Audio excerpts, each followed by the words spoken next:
Should you do trendy things when it comes to your book covers, your interior design, the things that you are creating with your novel that will go to print? We know that trends tend to sell, but we have to ask ourselves, how long is this trend going to last? We see a lot of flash in the pan things in this industry that go over really big on social media, but then we move on to the next thing. So if you're going to do something that's trendy, something that's popular right now, and you should definitely be considering it, you also have to ask yourself, how long will this last, and will this survive the change in the industry? So if you're seeing something that is very hyper specific to this time, and a few months from now, 2 years from now, 5 years from now, we're going to look at it and think, oh, why did my parents let me wear that when I was 12 years old? If that's the question people are going to ask, don't do that trendy thing. You want to make sure you are looking at this in a way that is going to be marketable now, but marketable in the future as well. Now, if you have the capacity to change things within the way you're printing and you want to do special editions, by all means, go ahead, add the fancy things, do the glittery things, do the stuff that's going to cost you a little bit more money, but know that you're also going to have to pay to change that to stay with the times. So if you want to do those flash in the pan things, by all means, go for it, knowing that at some point in the not too distant future, you're going to have to pay to change it to continue to be marketable. So you can do whatever you want. If you think this is going to make you sales now, go for it. There is no harm in trying new things, in being trendy, in doing the flash in the pan stuff, and doing special edition stuff, even if you don't call it special edition, knowing that you're going to then pivot after the fact. But if you want a one and done, if you want this to last for the longevity of this, if you want it to be 5-10 years down the road and still sell on that same cover or same design process, then you need to think more classic and timeless with the content that you are creating. So are you willing to put more time, money, and energy into switching it when the flash in the pan stuff fades and it's not as sparkly?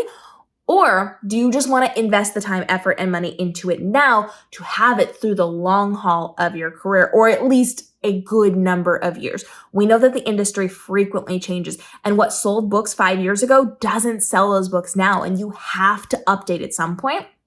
But it doesn't have to be as big of an overhaul or as expensive of an overhaul as what you've got now. You also have to keep in mind, if you're doing special extra things with your books that is outside of the realm of the typical book printers, you have to purchase a run of your books. You have to purchase a bulk lot of your books, and then you're responsible for selling them. So if you're doing like special foiling and things, that's not print on demand. That's not going to be created as people buy it. That is something where you have to buy 1,000, 2,000, 5,000 copies of those books, and they're going to sit in your basement, and you're going to have to pick them up and wrap them up and take them to the post office as you sell them. That's a lot of extra work for you, and it's something you're going to buy a lot of. So you have to make sure you can sell those and sell them for the long haul.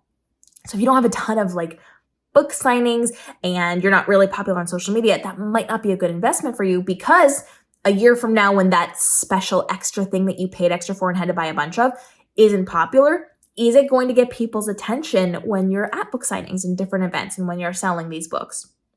Probably not. And then what are you going to do with all those leftover books? So you want to make sure, depending on how you are doing your book sales, what you're doing in your marketing, and how much you're investing into this and how many events you're going to be doing, you have to take those things into consideration to make a good decision. Timeless and classic will last you longer. Flash in the pan might make you some quick sales, but not sales for the long haul. So you have to decide, am I going to go timeless and classic and just keep it the way it is? Am I going to go flash in the pan and then change it? Or am I going to go flash in the pan and just kind of let it die by the wayside because I'm no longer going to be marketing that and focusing on that? So thinking through all those things before you use these special, extra, flash in the pan, in the moment, vogue, fashionable things that are taking off on social media right now, you got to make sure that you know your course. You have to know where you're going and how you're going to change what you're doing to stay relevant with the times before you jump into it. And there are some things where you can just do a timeless classic book, and then you personally can add some extra special things to a couple of copies to sell now. So just think things through. Think it through before you take action, and think about your 5-year plan for this book. Okay, not the 6-month plan, the 5-year plan. Where am I seeing this book in 5 years? Will I still be marketing this book heavily in 5 years? Do I still want to make money off of this book in 5 years? Does what I want to do now translate to what the market will be in 5 years? If it does, go for it, baby. Do the cool things. And if it doesn't, you have to ask yourself, am I willing to switch this? Am I willing to invest more time, effort, and money into making this stay marketable? If the answer is yes, go for it. And if the answer is no, go with more timeless, classic look to your novel. Drop your questions down below. We're helping you to market those novels from your writing to your publishing to your marketing to make this your most profitable year ever with the least amount of stress and overwhelm and time commitment in what you're creating so you can live your best life while also living your best author life. We'll see you in the upcoming episodes.